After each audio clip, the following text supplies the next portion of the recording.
Welcome, beautiful people. I hope you guys are having a fantastic day.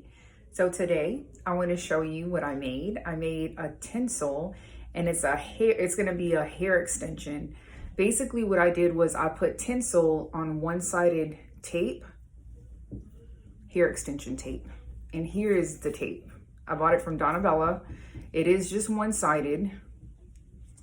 So here it goes. It's one-sided. You see it? That's what it looks like.